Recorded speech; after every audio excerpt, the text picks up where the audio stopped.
BD Law, o podcast sobre desenvolvimento de negócios no mercado jurídico. Este podcast conta com o apoio da CRWA, uma agência digital especialista em web design, e-commerce, websites e marketing digital.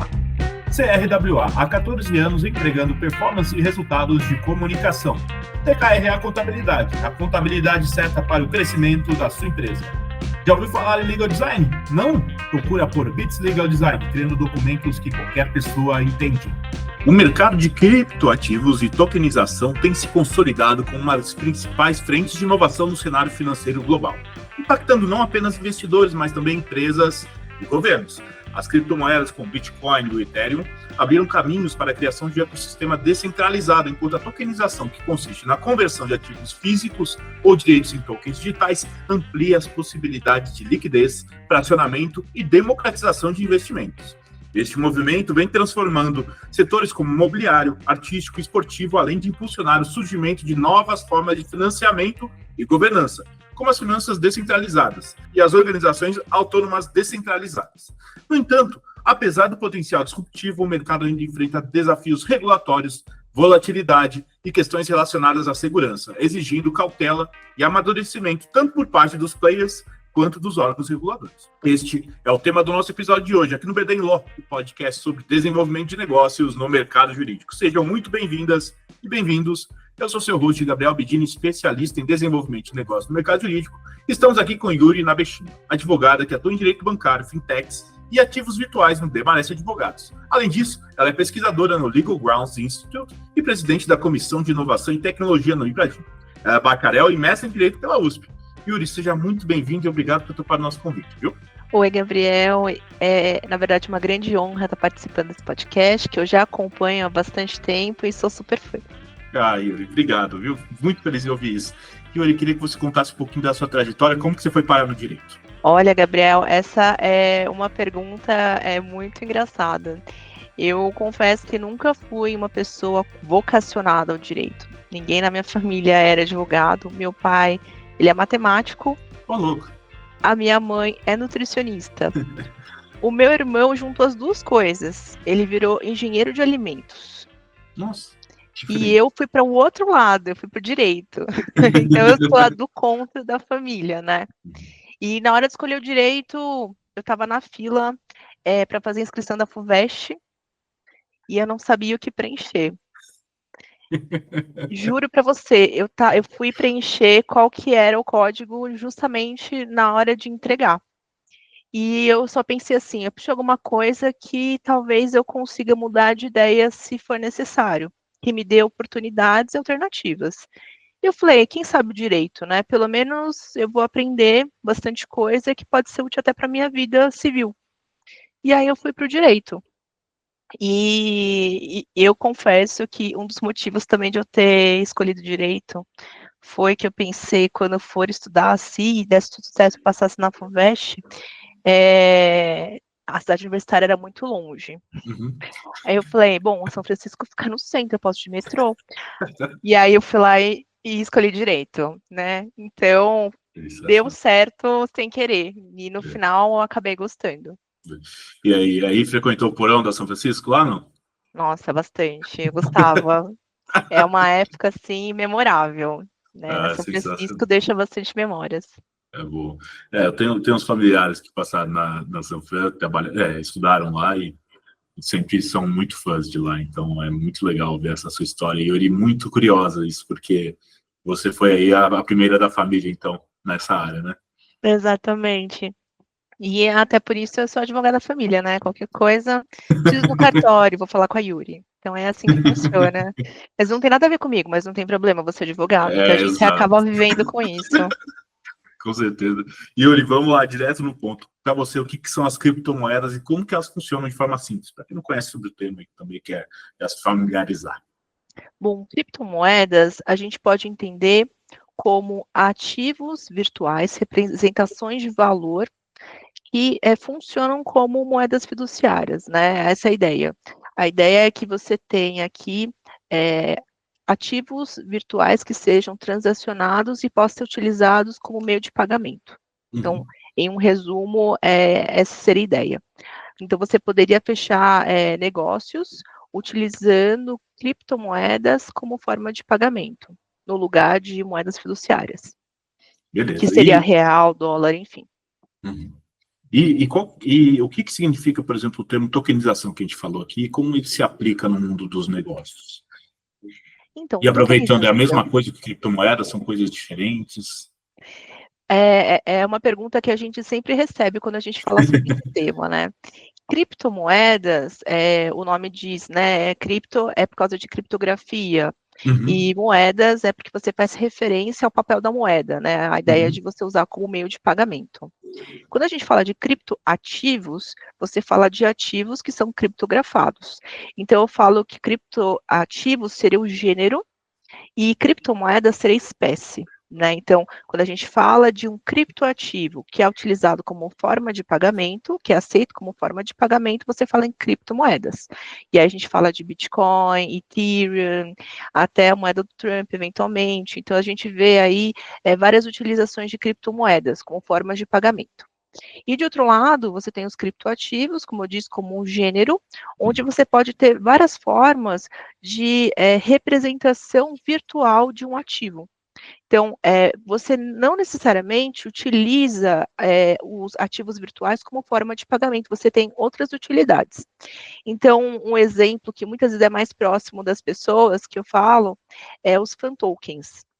Então, não sei se você já chegou a acompanhar, se você gosta de futebol, uhum, mas vários times de futebol aqui no Brasil acabaram emitindo tokens, né, dos seus times de futebol. Então, por exemplo, o Corinthians, o Vasco, o Palmeiras. Então, você cria um fan token do Corinthians, do Vasco, do Palmeiras. Qual a ideia desse token, né? Esse token, ele é um criptoativo, mas ele tem um propósito diferente. A ideia dele é servir ao detentor do token para que ele tenha benefícios em razão disso. A gente chama isso de utility tokens. Então, por exemplo, você poderia, porque você é detentor de um utility token do Corinthians, você pode ter acesso preferencial a adquirir os ingressos da Libertadores, por uhum. exemplo. Ou você pode participar de uma votação para que você auxilie o time a escolher a nova camisa oficial, né? Então, você pode ter vários tipos de benefícios em razão disso. É um tipo de token, por exemplo. Então, outro tipo de token que a gente também menciona é o token de security, que Uhum. seria os tokens que dão acesso, por exemplo, a algum tipo de rendimento, né, de recebíveis, e que geralmente é supervisionado pela CVM justamente por ser considerado valor imobiliário. Então, você adquire um token que te dá a promessa de algum retorno financeiro futuro. Então, esse é um token que tem uma natureza diferente do token de pagamento também, mas também é um criptoativo. Então, agora, um token que quando eu comento todo mundo lembra é o token daquele macaquinho do Bored Ape, né?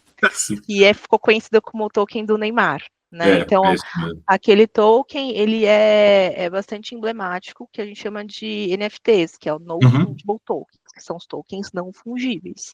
Os tokens não fungíveis, eles têm uma diferença que eles, como o próprio nome diz, eles são únicos, né? Você não tem uma emissão de tokens iguais.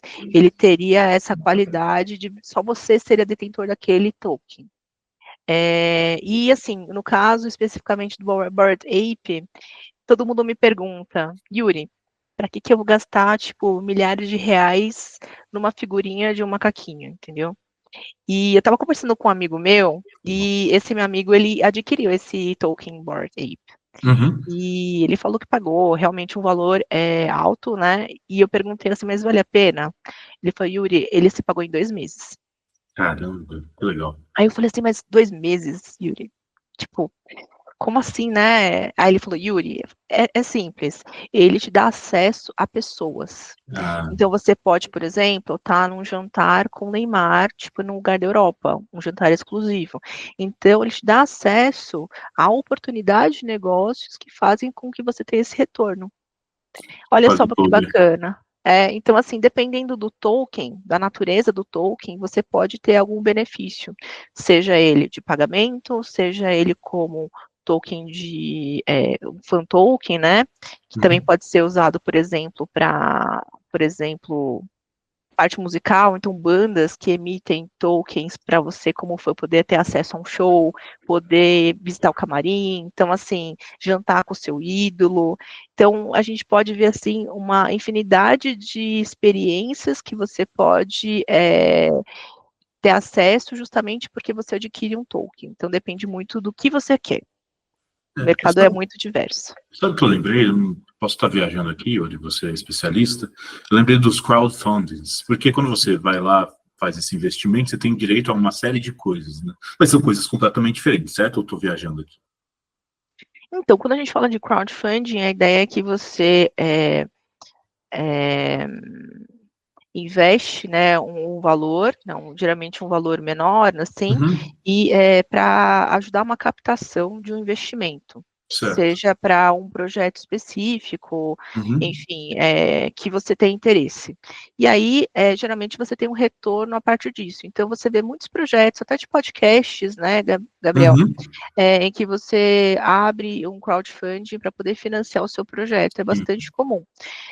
A gente fala de crowdfunding em token quando a gente olha para a regulação hoje da CVM, que permite que, através de plataformas de crowdfunding, você capte investimentos.